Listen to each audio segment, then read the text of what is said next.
Buenas noches, les saluda Gina Huaytaya, asesora del Centro Internacional de Actualización y Formación Profesional CIAF. Agradezco la participación a cada uno de ustedes al diplomado de alta especialización en aplicación de protocolos en tomografía.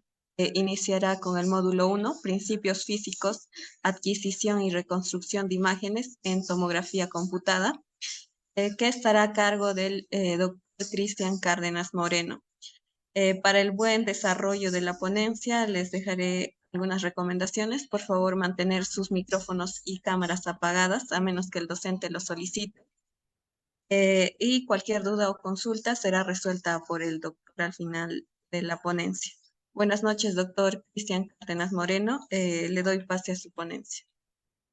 Buenas noches, Gina. Un agradecimiento especial al Centro Internacional de Capacitación Profesional Galenos por la oportunidad de encontrarnos la noche de hoy. Un placer, me presento. Mi nombre es Cristian Cárdenas, soy su oficial retirado de la Marina de Guerra aquí en Colombia, de la especialidad de Sanidad Naval. Tengo dos carreras en el área de la salud, una en enfermería y otra en radiología. Cuento con un diploma de medicina táctica, salud operacional, radiología forense y docencia didáctica universitaria. Bien, sin más preámbulos, voy a dar inicio a la capacitación propuesta. Interrogo si el audio es bueno. ¿Y no me escuchas bien? Sí, doctor, se escucha correcto.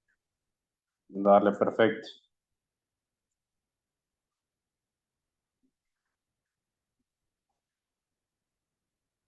Bien. ¿Ven las diapositivas de la misma manera en que yo las veo? ¿Son claras, legibles? ¿El audio es bueno? Sí, doctor, se logra visualizar. Dale, perfecto, gracias. Bueno, el día de hoy vamos a hablar sobre los principios físicos de adquisición, parámetros de reconstrucción y tomografía computarizada. Hay que tener en cuenta, entonces, que la tomografía computarizada, ¿ya? Anteriormente la conocíamos con el nombre de TAC, que era tomografía axial computarizada. El término adecuado para poder hablar de esta ayuda diagnóstica es tomografía computarizada, ¿listo? Entonces ya no se conoce como TAC, sino como TC. ¿Por qué? Porque adicional a la proyección axial, ya conocemos otra serie de planos, ya como lo es sagital, entre otros, ya motivo por el cual, pues el término correcto es tomografía computarizada. Bien, esta es una ayuda diagnóstica la cual se desarrolla ya con el uso de la radiación ionizante, así como la radiografía convencional,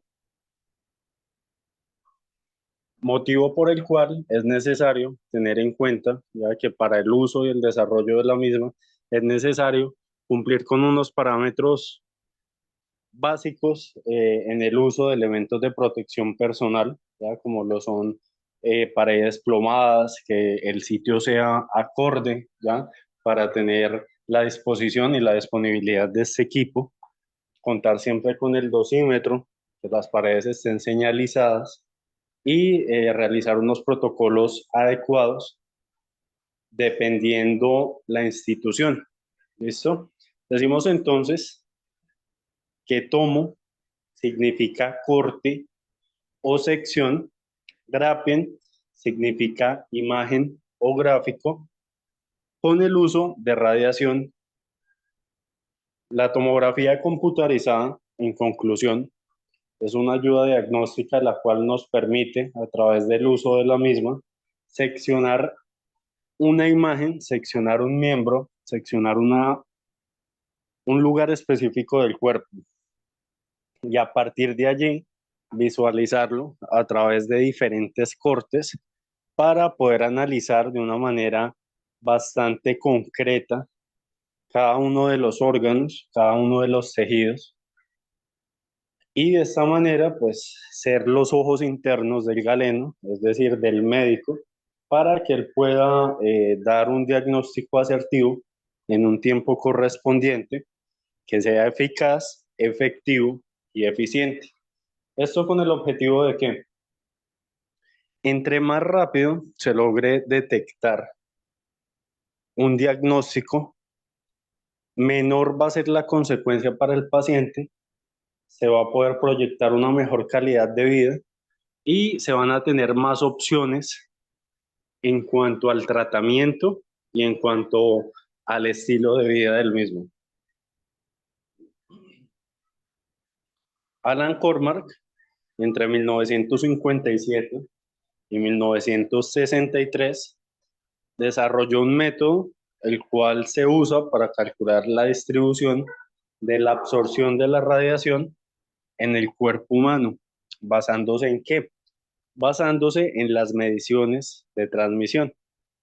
A continuación voy a llevar una línea de tiempo, ¿ya?, donde voy a hablar ya de los principales episodios ya y de las principales escenas que han marcado la historia con el uso de la tomografía computarizada.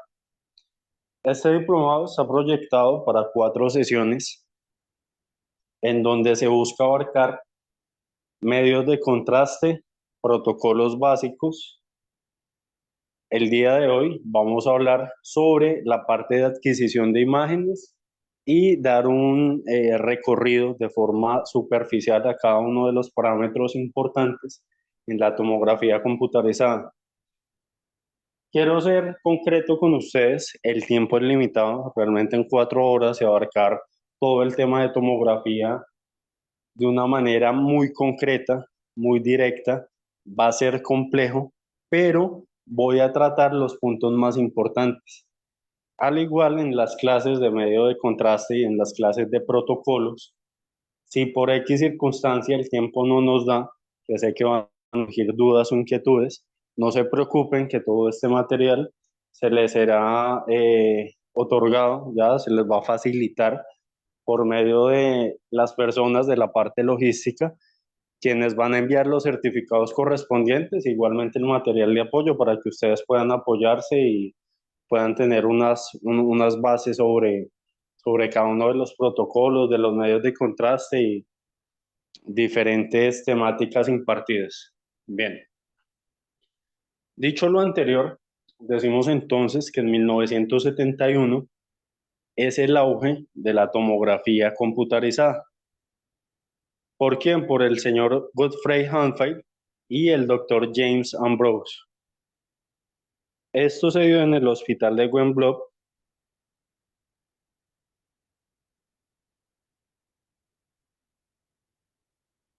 Godfrey Hanfield en 1972 logra la implementación práctica y exitosa de la formación de imágenes bidimensionales de un objeto utilizando una computadora. Bidimensionales, es decir, en 2 dimensiones, consideraba a partir de este momento el padre de la tomografía computarizada. La primera tomografía computarizada, el tubo de rayos X se encuentra arriba y abajo, estrechamente vinculado a este. El detector únicamente se cuenta con uno. Desde el tubo de rayos X se emite la radiación electromagnética que es captada posteriormente por el detector. Este haz de radiación en ese entonces tenía un tamaño de 3 milímetros en el plano del corte y de 13 milímetros de ancho perpendicular al corte, es decir, a lo largo del eje del sujeto. Debido a la angostura de este haz de solo 3 milímetros, se le conoce como pencil beam. La primera tomografía computarizada fue una tomografía de cráneo. Hay que tener entonces presente que con el desarrollo y todos los métodos que han ido evolucionando a la vanguardia de la tecnología en el área de la salud, nos permiten en la actualidad tener unos cortes muy finos. ¿Con qué objetivo? Resulta ya que entre los cortes sean más pequeños y más finos, vamos a obtener una información mucho más detallada. Para ese entonces los cortes eran muy gruesos, ya se obtenía información, pero pues no era igual de estandarizada y no era igual de concreta como la conocemos en la actualidad. Para la imagen digital, tenemos entonces presente que un bit viene de la contracción del inglés binary digit o dígito binario, en el cual una imagen que tiene un bit por píxel significa que cada elemento de la imagen, es decir, cada píxel de esa imagen va a poder elegir entre diferentes valores. Como se trata de una imagen digital, ya que va a ser proyectada a través de un equipo cómputo, por lo tanto, estos distintos niveles de gris se diferencian en países discretos, es decir, en la imagen de la tomografía computada no tenemos un continuo nivel de gris. ¿Qué pasa con los niveles de gris? En una imagen digital, la fórmula para poder saber la cantidad de valores a los que se puede optar cada uno de los elementos de imagen, en general en la tomografía computarizada, se va a trabajar con 12 bits por píxel. Esto nos va a permitir obtener diferentes niveles de gris. Es decir, que en este orden de ideas, cada píxel en una imagen de tomografía computarizada que trabaja con 12 bits va a poder optar a cualquiera de los diferentes niveles de grises posibles. Por eso es necesario aprender a diferenciar cada una de las densidades con el color o el gris correcto, ¿ya? Para de esta manera poder relacionar si probablemente lo que estamos viendo ya es tejido blando, si es un tumor, si es una masa, ¿ya? O por el contrario, si estamos hablando netamente de tejido graso o agua. En la figura número 23 podemos observar una imagen de corte transversal de tomografía computarizada en que en un abdomen. Por otro lado, en la figura número 22, para el ojo humano la cantidad de valores discretos de niveles de grises carece un continuo, es decir, como lo nombré anteriormente, hay muchas cantidades de grises, ¿ya? En los cuales, pues a través del tiempo y a través de la experiencia, ¿ya? Y el trabajo en tomografía, se puede ir adquiriendo un poco más de bagaje para ir determinando, pues, cada uno eh, de las densidades y la manera correcta de poder interpretarlo. Bien. Por otro lado, tenemos la atenuación. Decimos entonces que este principio básico de la tomografía computarizada consiste en qué? En poder medir la distribución espacial, es decir, su posición en el plano, el de la cantidad física que va a ser examinada, desde dónde, desde diferentes direcciones espaciales y poder computar esta serie de datos para representarlos en una imagen final. Lo que se mide es la atenuación de la intensidad de radiación. Bien, en esta figura, ya la cual lleva por número 24, podemos observar diferentes factores principales que afectan la atenuación de la radiación. ¿Qué pasa con esto? Decimos entonces que la energía del haz, en conclusión, se basa en lo siguiente: a mayor energía, menor atenuación. Mientras que por otro lado, el número atómico del material, en conclusión, sería que mientras mayor es el número atómico, mayor es la atenuación, es decir, sería directamente proporcional. ¿Por qué? Porque mientras más grande sea el número atómico, igualmente va a ir en aumento la atenuación. Por otro lado, la densidad del material nos concluye lo siguiente, que a mayor densidad, mayor va a ser la atenuación. Y el espesor del material, concretamente, nos dice que a mayor espesor, mayor es la atenuación del mismo. Lo que nos llega a inferir, ¿ya? Que también se encuentra directamente proporcional. Bien, en 1971 ya se crea entonces los de primera generación. Esto tiene una serie de características especiales importantes, como lo es el haz delgado y lineal. Este cuenta también con un solo detector y puede trasladarse, parar, rotar. Su tiempo de adquisición es aproximadamente de 5 minutos, ya un tiempo bastante prolongado ya para la tecnología que tenemos hoy en día. Y de esta manera, pues el gantry rota 1 grado entre cada proyección. En 1971, entonces aquí tenemos la imagen original ya de el primer estudio de tomografía computarizada, el cual se realizó en una tomografía simple de cráneo. Aquí podemos observar la imagen, no nos daba mucha información, pero pues fue un muy gran avance ya para la tecnología de la época, que se observa una matriz de 80 por 80. Por otro lado, en 1973, el primer tomógrafo para cuerpo se fue desarrollando a partir de quien, de Robert Liley, en febrero de 1973 en la Universidad Medical Center.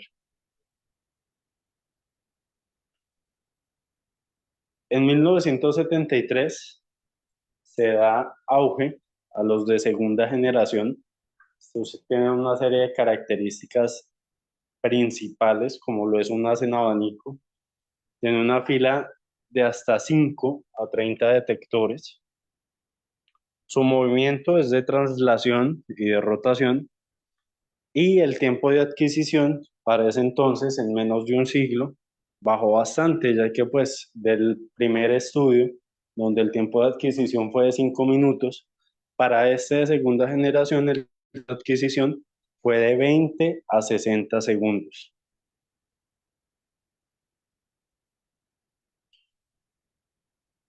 Por otro lado, tenemos en 1977 los de tercera generación. Este tenía una serie de características principales, como lo son un haz en abanico de 30 y 60 grados, los detectores colocados en un arco, ya que rotaba periódicamente, la rotación de 360 grados, es decir, una rotación completa, y el tiempo de adquisición para este entonces se minimizó a 6 segundos.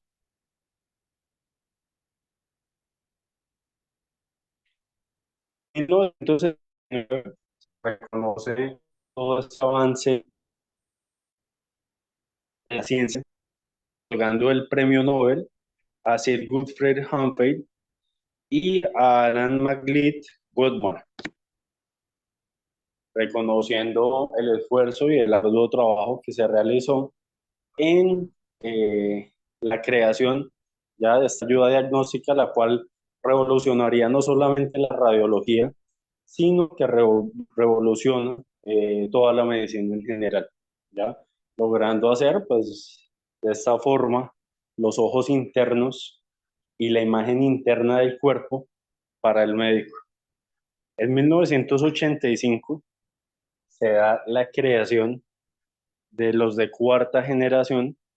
En este entonces ya conocemos la tomografía computarizada de forma helicoidal. Allí podríamos observar un tubo de rayos X, el cual se encuentra montado sobre un anillo helicoidal que nos va a permitir de esta forma una emisión constante de rayos X, mientras que el paciente, por otro lado, se va a mover en dirección contraria. Es decir, el tubo de rayos X y la mesa se van a mover en sentido inverso, ya llegando a encontrarse en un punto medio. Para 1998 se crea la tomografía computarizada helicoidal de multicorte. ¿Qué pasa con esta? Esta tiene una serie de características muy específicas y es que nos va a generar más de un corte de manera simultánea, es decir, va a estar realizando varios cortes de forma intermitente.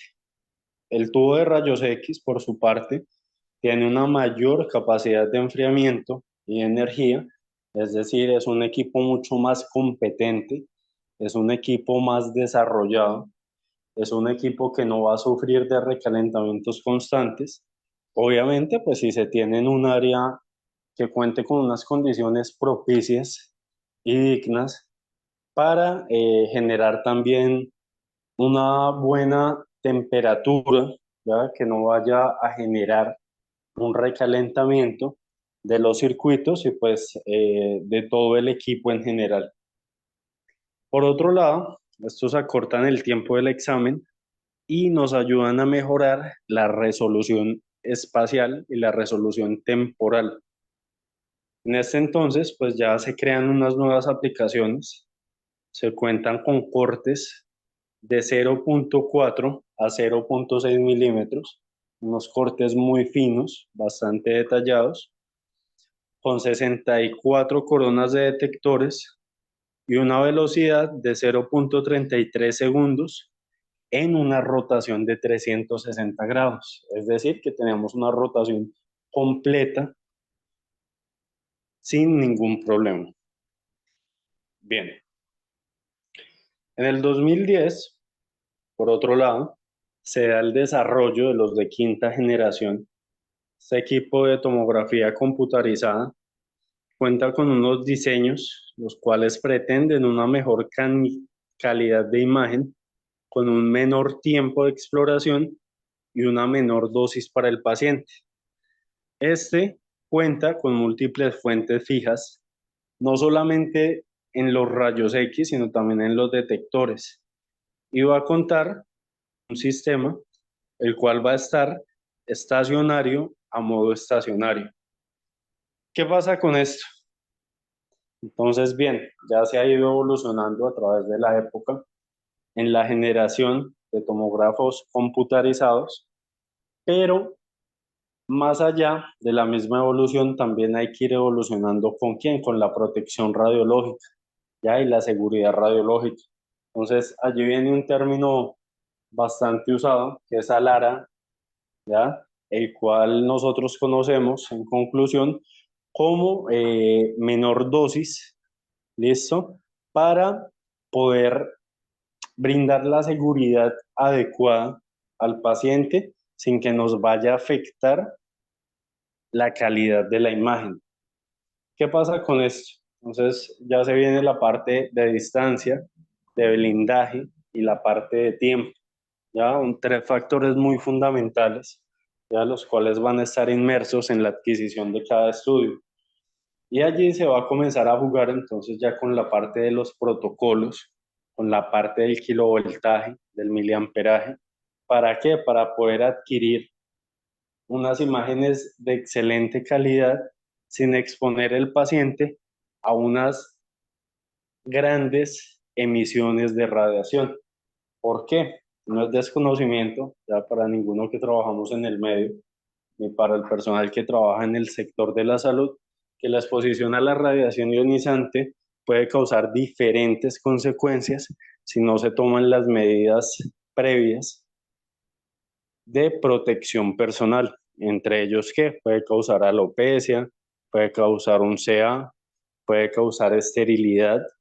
Ya, por otro lado, dentro de los órganos que tienen mayor radiosensibilidad se encuentran los cristalinos, ya es decir, los ojos, ya motivo por el cual pues hay que tener un cuidado especial ya en el momento en el que se vayan a realizar los estudios para no exponerse de forma directa, salvo y excepción, pues se tenga que usar un arco en C, ya que es un equipo de fluoroscopia, o un equipo portátil de radiación ionizante, ya los cuales la única manera que tendríamos de poder tener un elemento protector o una barrera, vienen siendo cuáles, vienen siendo entonces los chalecos plomados, las gafas plomadas, protectores gonadales, cuellos de tiroides, entre otros. La tomografía computarizada lo vamos a definir entonces como aquella técnica de imagen digital que va a utilizar radiación. ¿Radiación qué? Ionizante, en el cual el tubo emisor de rayos X se encuentra colimado y va a emitir un haz en abanico donde los fotones van a ser absorbidos por el paciente. Estos detectores se encuentran en el lado opuesto, ¿ya? Los cuales tienen la habilidad de poder medir la atenuación de los rayos X y van a girar de forma sincrónica con el tubo alrededor del eje longitudinal del paciente. Este corte obtenido, ya posteriormente a que es absorbido, va a emitir una serie de imágenes, las cuales posteriormente se van a reconstruir y van a ser proyectadas en un monitor para poder observarlas, ¿ya? Y de esta manera poder analizarlas de una manera objetiva para poder emitir un juicio de valor. Es importante, ¿ya? Cuando hablamos de adquisición de imágenes, cuando hablamos de reconstrucción, cuando hablamos de principios físicos, ya que es poder entender la forma en que trabaja un tomógrafo computarizado, tener en cuenta la terminología básica, ya motivo por el cual pues vamos a dar solución y vamos a hablar de manera muy directa sobre la terminología más usada en el campo de la tomografía computarizada. Dentro de esto vamos a hablar sobre el gantry, el tubo de rayos X, el colimador, la matriz de detectores, la resolución espacial, la resolución temporal, la resolución de contraste, el y las unidades Home File. Home File lo toma en alusión al padre de la tomografía computarizada. Entonces, este es el apellido, ¿ya? Por el cual pues se va a otorgar el nombre de las unidades. Bien, aquí podemos observar diferentes componentes, como lo es el tubo de rayos X, ¿ya? Como lo es la mesa, el monitor o panel, ¿ya? Y las diferentes áreas que se encuentran dentro de el servicio de radiología, como lo es el área controlada y el área supervisada. ¿Listo? Bien. El generador de alto voltaje, en conclusión, es un sistema el cual nos va a ayudar a proporcionar de forma adecuada energía al tubo de rayos X. Muchos fabricantes reducen el espacio instalándolo dentro de la rueda del gantry. ¿Ya para qué? Pues para generar menos espacio, ya para que se vea mejor estéticamente y para brindar una cubierta y protección.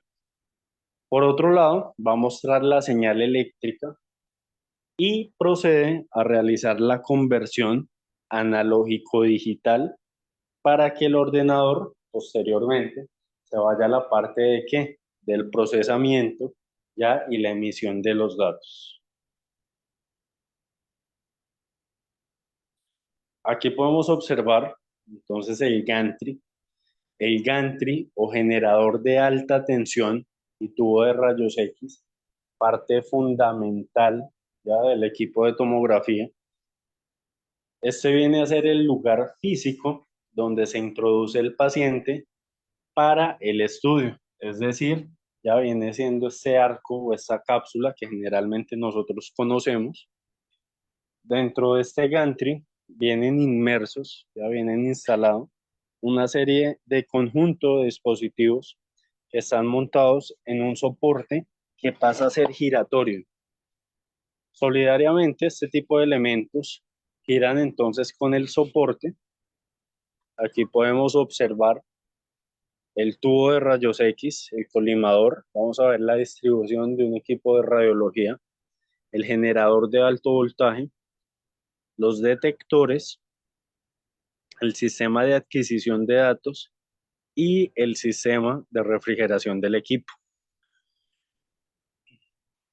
En el generador de alta tensión vamos a ver al tubo de rayos X, donde va a tener la capacidad de poder emitir, es decir, la posibilidad de poder dar la radiación ionizante de acuerdo a una serie de características solicitadas por el tecnólogo. ¿Qué persona es el que opera un equipo de tomografía computarizada? Un equipo de tomografía computarizada en Latinoamérica es operado ya por un tecnólogo en radiología, por un técnico en radiación, por un operador en rayos X, por un licenciado en tecnología e imágenes diagnósticas o por un tecnólogo en imágenes diagnósticas. Estos son diferentes términos a los cuales se le puede otorgar el nombre a esta profesión en distintos países de Latinoamérica. ¿Listo? Y en diferentes países de Latinoamérica, asimismo es que la parte de la cantidad horaria y de la formación a nivel profesional. En algunos lugares se saca un técnico en rayos X con 2 años. Aquí en Colombia es una carrera que es tecnológica, dura entre 3 y 4 años. En México dura aproximadamente unos 3 años y son carreras las cuales son bastante competitivas ya para el área profesional, requieren un arduo conocimiento de la anatomía y requieren una entrega total al área de la salud para poder servir ya como ayuda diagnóstica y como la mano derecha inclusive de los especialistas, del médico radiólogo, en el momento en el que él tiene alguna duda ya o quiere reafirmar algún tipo de conocimiento o algún tipo de criterio. ¿Ya? Entonces el tecnólogo en radiación ya es una persona bastante competente en el área de formación profesional, la cual va a ayudar al médico radiólogo a poder realizar un estudio que sea de muy buena calidad, a pasar el fármaco y la cantidad de contraste correspondiente, porque entonces también nos vamos a relacionar ya con la administración de contraste. ¿Qué pasa con esto? Entonces no es solamente ya comernos una regla de tres, ya tener en cuenta el peso del paciente, el porcentaje del contraste, ya la cantidad que se piensa administrar, sino que hay que tener también otra serie de juicios de valor, como pueden ser que el BUN y la creatinina del paciente. Este tipo de exámenes nos ayudan a poder corroborar y poder verificar el correcto funcionamiento del riñón en la eliminación del medio de contraste. Entonces, ¿qué pasa? Si el tecnólogo en radiología no tiene el conocimiento adecuado para poder emitir una buena tasa de filtración glomerular, ¿ya? Y poder dar el visto bueno, ¿ya? Para realizar un estudio con contraste, inclusive se puede llegar a comprometer la vida del paciente. Entonces, pues aquí tenemos una responsabilidad bastante amplia, ya no es solamente la persona que adquiere las imágenes, realmente es una persona con bastantes competencias en el área de la salud y con una responsabilidad muy grande en la adquisición de la imagen, en el cuidado, la vida y la integridad del paciente. Bien, por otro lado tenemos entonces el tubo de rayos X.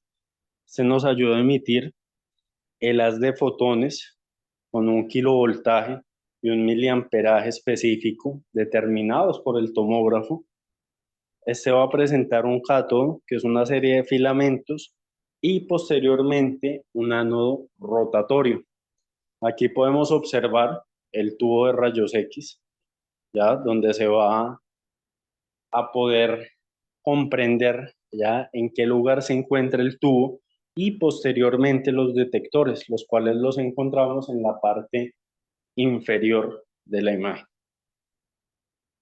Por otro lado, tenemos entonces los colimadores. Estos nos ayudan a regular el tamaño y la forma de las de rayos X.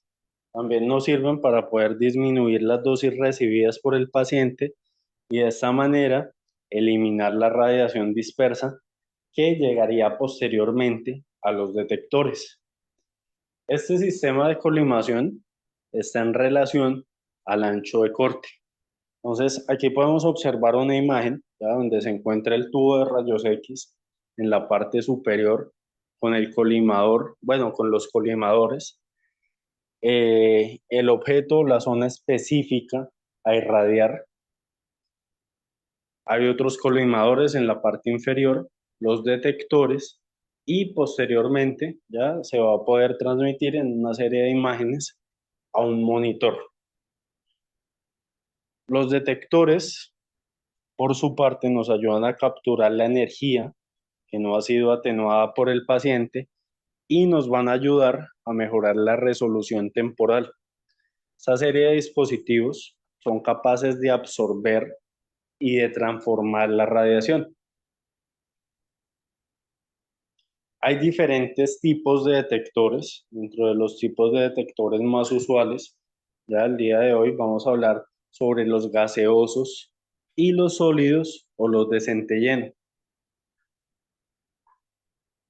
Dentro de las características primordiales que podemos encontrar en los detectores es que estos tienen una alta eficacia en la captura, una alta eficacia en la absorción, una alta eficacia en la conversión y una muy buena resolución temporal. Hay diferentes canales de detectores. Dentro de estos vamos a traer a colación los dos más importantes, ya, los que realmente se aplican en la actualidad, que son el single slice y el multi slice. El single slice es la fila única de detectores y el multi slice son 4 filas de detectores. Bien. Por otro lado, tenemos entonces la matriz de detectores. Estos nos van a ayudar a disminuir la dosis de radiación, nos van a ayudar a generar barridos en menor tiempo y con mayor eficacia, lo cual va a ser mucho más rápido, y son primordiales en mejorar la calidad de la imagen. La resolución espacial, por su tiempo, se basa en la distancia mínima necesaria entre dos objetos para poderlos distinguir como estructuras separadas. Esta resolución espacial va a tener en cuenta 3 factores primordiales que van a jugar un papel muy importante en la resolución de la misma. Esto depende de qué? Depende de 3 aspectos. Primero, el grosor del detector. Segundo, el grosor del corte. Tercero, el tamaño del píxel. ¿Listo? Cada uno es de un interés bastante grande, ya, y puede causar diferentes consecuencias en la resolución espacial. Aquí podemos observar una matriz de imagen de 512 por 512 de 262.144 píxeles. Allí podemos observar entonces ya la diferencia entre un píxel y un voxel y lo que llamamos el grosor del corte. Bien, para hablar del píxel, decimos entonces que esta es la unidad de superficie de una imagen. Es la representación de un punto en 2D. Cuando hablo de 2D, estoy haciendo referencia a 2 dimensiones. ¿Qué pasa con esto? Entonces, mientras mayor sea la cantidad de píxeles, mayor va a ser la resolución de la imagen. Es decir, vuelve y juega. Es directamente proporcional. A mayor cantidad de píxel, mayor resolución de la imagen. Aquí podemos observar entonces el campo de visión o FOV y la matriz de la imagen. Podemos observar el píxel en 2 dimensiones. Por su parte, el voxel es la unidad de volumen de una imagen. Esta, en comparación con el píxel, ya no serían 2D o 2 dimensiones, sino que su representación estaría otorgada en 3D o 3 dimensiones, de acuerdo a la unión de varios píxeles, es decir, varios píxeles van a formar un voxel. Dentro de cada voxel se considera una constante el coeficiente de la atenuación de un objeto. Entonces, aquí podemos observar un cubo, ya una imagen bastante representativa para poder visualizar tres dimensiones de un objeto. Por otro lado, entonces vamos a observar la matriz. Esta es la representación de todos los datos obtenidos al realizar un corte. Esta se encuentra formada por una serie de pequeñas celdas, la cual tiene un nivel de brillo, una densidad, y estas van a formar como tal la imagen que conocemos de manera digital. Aquí podemos observar entonces una circunferencia de 240 milímetros por 240 milímetros. Una matriz de 512 por 512. Por otro lado, observamos entonces el grosor del corte. El grosor de corte generalmente va a oscilar entre ¿qué? Entre 3 y 10 milímetros. Pero un corte muy fino, ya para poder obtener una imagen con buena información, siempre se da en 0.5. En las exploraciones de tórax, abdomen, entonces vamos a obtener que entre 3 milímetros y entre 10 milímetros. Hay que tener entonces presente que cuanto más grueso, mejor va a ser la resolución del contraste para tejidos blandos, pero nos va a ayudar a qué? A disminuir la resolución espacial. El grosor de corte muy fino, por otro lado, va a variar, como ya se los mencioné anteriormente, entre 0.4 y 2 milímetros.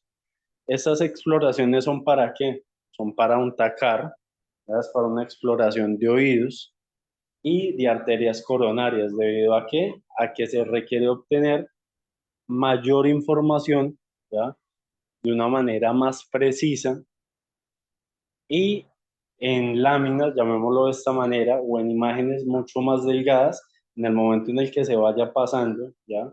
Realmente no es un video, son una serie de muchas imágenes en forma algorítmica, es decir, en forma secuencial, ¿ya? Las cuales en el momento en el que yo las voy pasando parece que fuera un video, pero realmente una tomografía computarizada nunca genera un video. Lo que estamos viendo es una cantidad de cortes, los cuales en el momento en el que se disponen a mirar ya de forma secuencial, pues se va a ver como un movimiento constante. Aquí podemos observar entonces exploraciones con cortes de 5 milímetros y exploraciones con cortes de 1 milímetro. Esto nos va a ayudar a mejorar la resolución espacial, pero va a disminuir la resolución de contraste. Entonces hay que tener en cuenta qué es lo que se quiere hacer, cuál es el objetivo del estudio, si se va o no se va a administrar contraste, porque entonces ya sabemos, ya ahí podemos inferir que si se administra contraste, realmente este tipo de cortes muy finos va a disminuir la resolución del contraste, pero pues por otro lado vamos a tener una balanza muy chévere, donde se va a jugar también con la resolución espacial, ¿no? Entonces, siempre hay que medir, ya y de acuerdo a lo que quiera el médico, a, digámoslo de esta manera, la forma del trabajo del médico, lo que él quiera descartar, saber la forma en que a él le gusta visualizar las imágenes. ¿Por qué? Resulta que todos los médicos radiólogos pues tienen formaciones diferentes. Hay unos con excelente formación de Argentina, hay otros que vienen de la cuna de la medicina en Cuba, hay otros que vienen de Venezuela, ¿ya? Y en diferentes países de Latinoamérica e inclusive Europa, donde las escuelas son muy diferentes y por ende la formación de los médicos es distinta. Entonces adquieren gustos distintos. A algunos les gustan cortes gruesos, otros les gustan cortes muy finos, ya a algunos les gustan diferentes proyecciones, otros simplemente se van a lo más básico, que es la axial y la sagital. Entonces, esto depende de qué? Depende de esa buena relación, ya y de ese conocimiento que usted tenga en la parte personal y laboral con el médico radiólogo para saber qué es lo que él quiere. Por otro lado, tenemos entonces la resolución de contraste. Allí se va a poder evidenciar la habilidad que tiene el sistema de imágenes para poder discriminar pequeños cambios de densidad. Esto nos va a ayudar a dar el número de niveles en gris asociados a cada boxer. Por otro lado, contamos entonces con la resolución temporal. Este es el tiempo en segundos que el tomógrafo va a requerir con el objetivo de ¿qué? De adquirir una imagen. Esto depende de qué? Depende de dos cosas de forma específica. Primero, el número de detectores y segundo, la rotación que genere el gantry. Aquí podemos observar una imagen del músculo cardíaco, ¿ya? Una imagen cardíaca, donde pues tiene una muy buena resolución temporal, ya se van a ver las válvulas sin ningún problema. Por otro lado, tenemos entonces el pitch. Esta es una variable de tomografía helicoidal. Es la relación entre ¿qué? Entre el avance de la mesa en el eje longitudinal por cada rotación del conjunto, tuvo detectores entre la anchura del haz de rayos X. Generalmente el pitch suele tener ya un número habitual entre 0.3 y 1.5. Esto sin una unidad de medida. Bien. Aquí podemos observar entonces diferentes factores de desplazamiento del corte. Podemos entonces ver un pitch bajo, ¿ya? El cual se considera pitch bajo cuando es inferior o menor a 1. En este vamos a tener un menor espaciamiento, una mayor señal y un menor ruido. Aquí podemos observar entonces un solapamiento de la misma. Por otro lado, vamos a poder evidenciar el pitch de 1. En este tipo no se encuentran espacios ni solapamientos, tal como lo vemos en la imagen. Y finalmente vamos a encontrar el pitch alto o un pitch que va a ser mayor aún. En este encontramos un mayor espaciamiento, una menor señal, pero sí un mayor ruido. Entonces es totalmente lo contrario a lo que conocemos como un pitch bajo. Y va a tener entonces una serie de espacios bastante dominantes entre cada corte. Bien.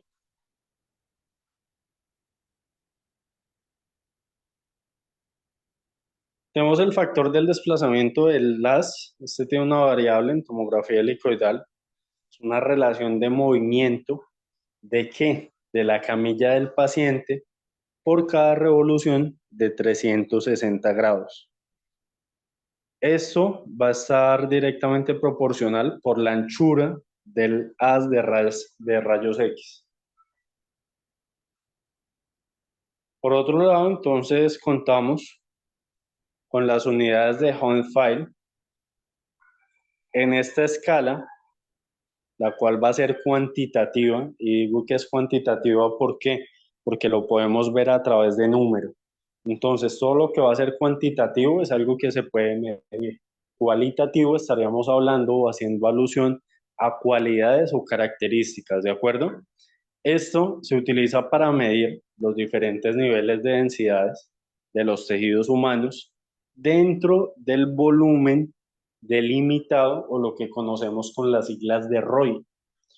Esto va a indicar el coeficiente de atenuación de una manera muy lineal que va a expresar la atenuación de las de rayos X a atravesar del espesor de una sustancia dada en específico.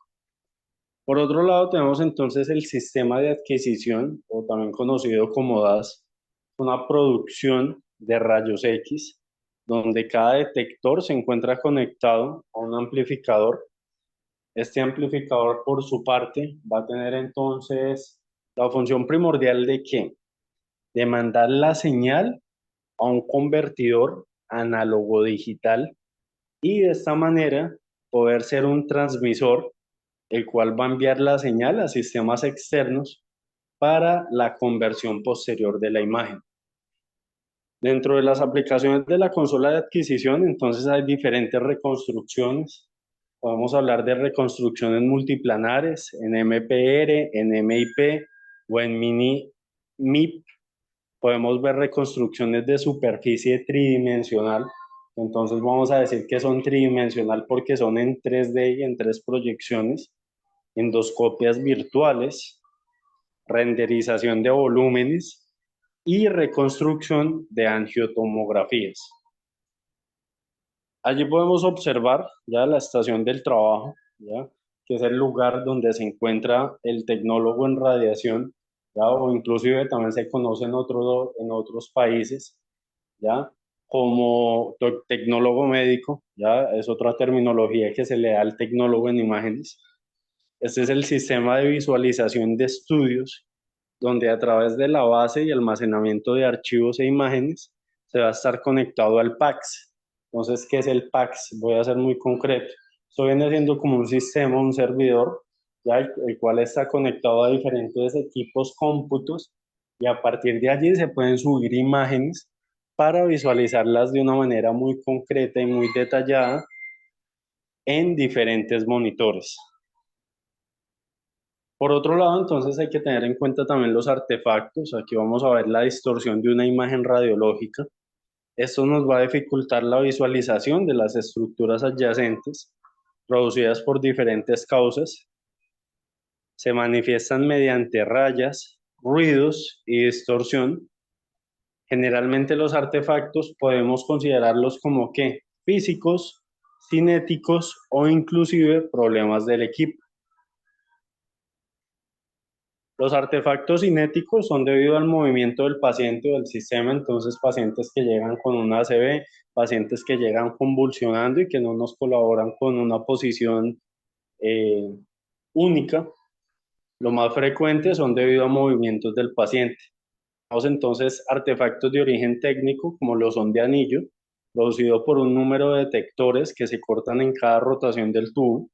Está el artefacto en cebra, que son producidos al adquirir imágenes con gran cantidad de ruido y reconstruirlas de manera posterior. Aquí observamos entonces una imagen de rayos X convencional, un tubo de rayos X que se encuentra estático, especialmente, y la radiación emitida atraviesa el cuerpo atenuándose en un trayecto y generando determinada tonalidad de gris en la placa radiográfica. Hay bastantes limitaciones de la radiografía, ya como puede ser la alta dispersión de las primarios rayos X, la superposición de estructuras, la pobre resolución de bajo contraste y la ineficiente absorción de rayos X. Finalmente, vamos a hablar del ancho de ventana. El ancho de ventana es determinada por diferentes despliegos en la imagen. Se determina el contraste de la imagen y va a tener de forma concreta lo siguiente. Decimos entonces que mientras mayor es el ancho de la ventana, menor es el contraste, ya que hay una gran cantidad de grises. El nivel de ventana, por su parte, es un valor central de la escala dentro del ancho de ventana asignado a la imagen. Esta se selecciona de acuerdo a un promedio de la estructura que se piensa estudiar y se determina ennegreciendo la imagen. Allí vamos a poder evidenciar entonces diferencias de una imagen de tomografía al variar el nivel de ventana. Bien, tener entonces muy presente ya que el tecnólogo en imágenes diagnósticas ya, y del personal en salud siempre se espera tener empatía con el paciente. Nosotros somos más allá ya de ser garantes o de volvernos profesionales de una manera muy mecánica, generando imágenes, ya operando un equipo de radiología, llamando al paciente por un diagnóstico, ya. Nosotros somos personal que tiene que velar por la seguridad, por la salud y por la integridad de un paciente. ¿Trabajando con qué? Trabajando siempre con vocación, trabajando con entrega y trabajando de la mejor manera para brindar al paciente una atención adecuada. Muchas gracias. Bien, perfecto. ¿Preguntas, dudas, inquietudes? ¿Todo claro? Bueno, les recuerdo entonces, ya, por favor no olviden comunicarse con el personal administrativo del Centro Internacional de Capacitación Profesional para adquirir sus constancias, para poder inscribirse al Diplomado de Alta Tecnología en Tomografía Computarizada. Me despido de ustedes, no sin antes desearles una feliz noche. Les envío un abrazo desde el país del mejor café, desde Colombia. Dios los bendiga, buen viento y buena mar. Feliz noche de su país, hermano. Muchas gracias, les agradezco. Sí, por favor, me dejan un comentario en el chat de la capacitación. Muchas gracias y feliz noche.